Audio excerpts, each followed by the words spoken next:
Bom dia, estimados amigos paroquianos, um bom amanhecer hoje, nesta sexta-feira. Eu convido você a confiar mais em Deus e nas suas surpresas. Naquele tempo, os habitantes de Jerusalém disseram então a Jesus, né?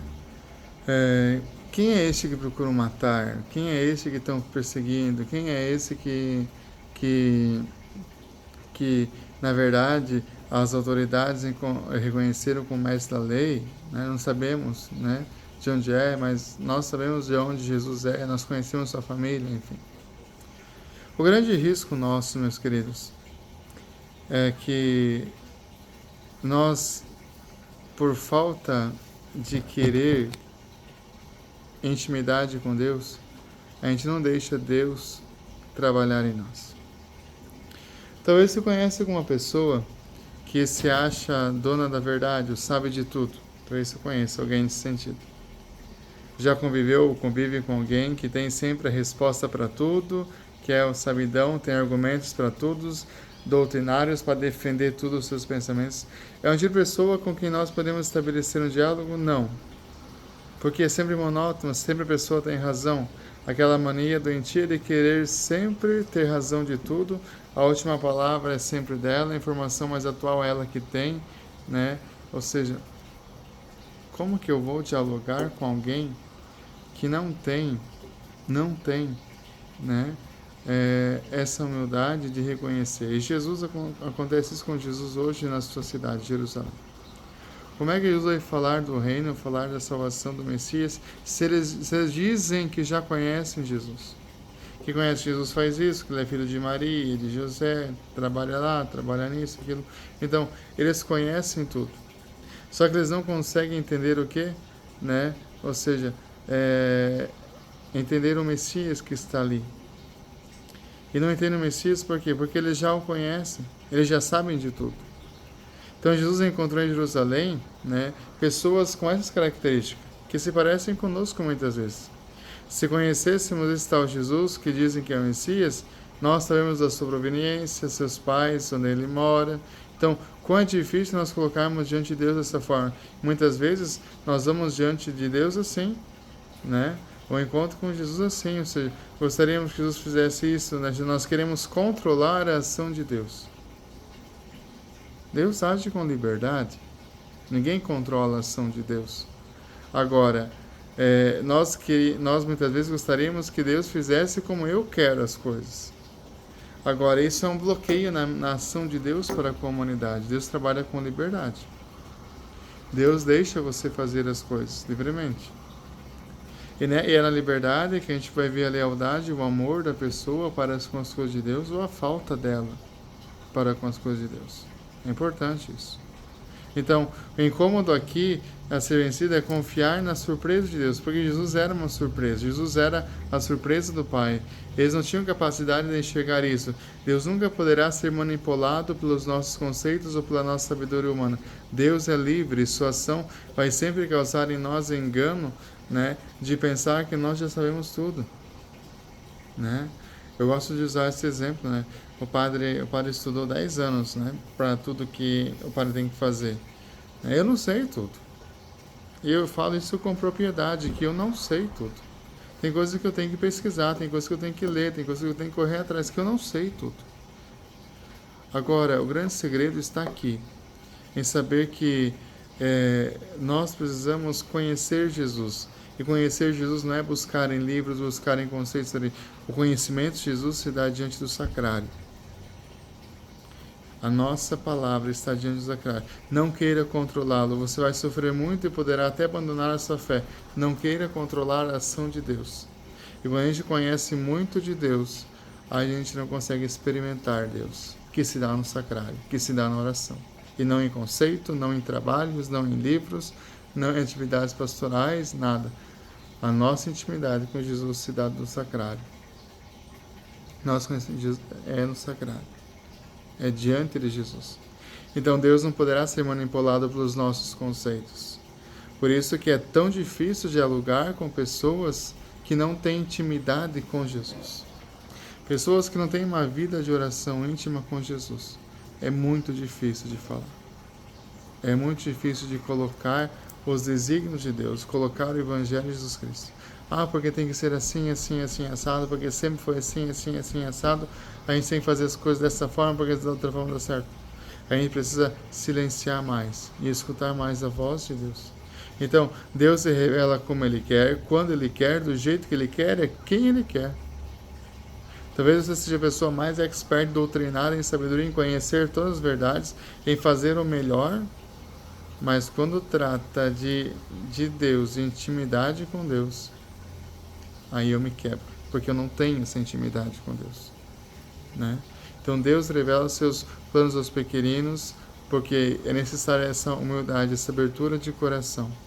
Então, como eu já disse, não é conceitos. A maior biblioteca de um cristão não é seus livros, é a contemplação, é a capela, é o sacrário, porque é ali que a gente vai conhecer a surpresa de Deus, somente ali. A gente pode ter um conhecimento vasto e fantástico de nossa fé. Aliás, até nessa área nós pecamos, porque nós cristãos, nós lemos muito pouco, desculpa a redundância, nós lemos pouco, né, diante da nossa fé. Precisamos conhecer mais, precisamos ler mais a nossa fé, né? E a contemplação vai fazer essa diferença. O que pode acontecer todos os dias na nossa vida quando a gente contemplar Deus? Peça a graça de ter um coração sempre atento, sempre dócil, disponível. Você saiba dialogar com Deus, com as coisas de Deus. Saiba reconhecer que as coisas de Deus não são coisas humanas. Eu tenho trabalhado isso muito tempo em nossa comunidade paroquial, que a nossa comunidade não é uma empresa, não é uma indústria. A gente trabalha com as pessoas como indústria, que tem que ter lucro. Não, nossa experiência é diferente. E essa é a dor, quando a gente percebe que muitos ainda estão querendo ter essa mentalidade para a vida da comunidade. Não é essa mentalidade. Não é isso que eu quero para a minha comunidade. Não adianta. Não adianta. Então, é olhar para a nossa vida, para a nossa história e dizer: Jesus, eu sei que eu preciso estar mais próximo de Ti, mas me ajuda a vencer os meus pecados, as minhas falhas, as minhas dores, a minha falta de fé. Né? Não queira ser o dono da verdade, né, comandar tudo. Não, as coisas de Deus têm um carisma diferente.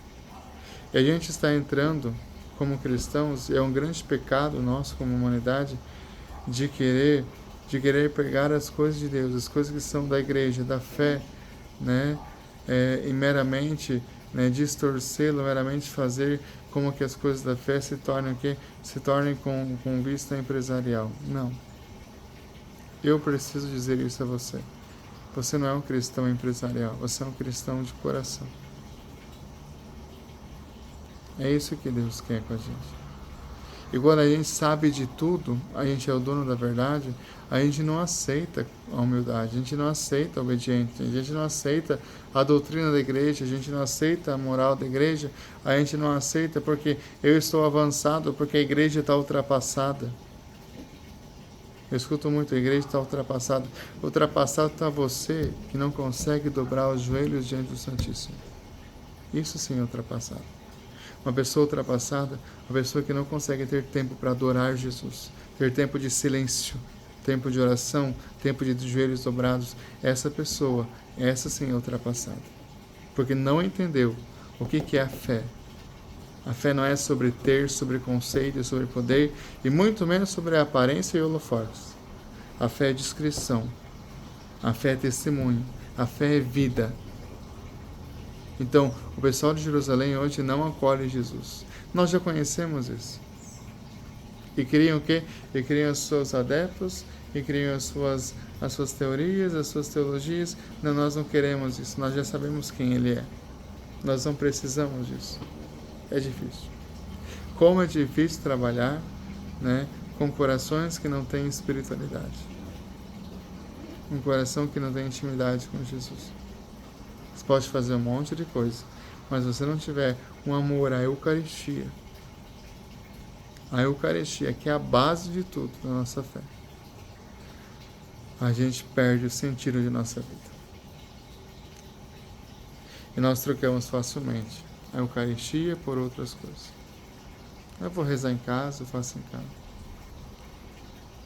Volte, tira um momento em silêncio, esteja diante, não precisa falar nada. Só esteja diante do Santíssimo Sacramento e você vai ver a transformação na sua vida em estar em silêncio diante de Deus. Pensa bem nisso. Vai fazer diferença. Depois você pode me contar. Verdade, Padre. Não é verdade. Eu não tinha experimentado isso. Não queira ser o dono da verdade. Quem é dono da verdade facilmente entende algo. Por isso que essa quaresma para mim está sendo muito boa na dimensão de me educar para as coisas de Deus. E cada dia que passa eu tenho essa certeza de que Deus vai trabalhando em nós. Que muitas coisas acontecem na nossa vida que a gente não sabe os porquês. Mas uma coisa é certa. Deus age com liberdade. Com liberdade. Por isso eu aprendi que eu não vou proibir mais nada. Porque Deus é livre. Naquilo que eu ensino, naquilo que eu faço, agir com liberdade. Porque não adianta a gente ficar proibindo nada, tentando mostrar o caminho certo, mostrar o caminho da verdade, mostrar o caminho da igreja. A gente se estressa muito e tem gente que não quer aprender, não adianta. Mas outra coisa vem complementar. Porque é nessa liberdade que nós reconhecemos a lealdade e o amor do cristão. Ou a ausência delas. Ou a ausência delas. Um bom abençoado dia. Que Deus abençoe você.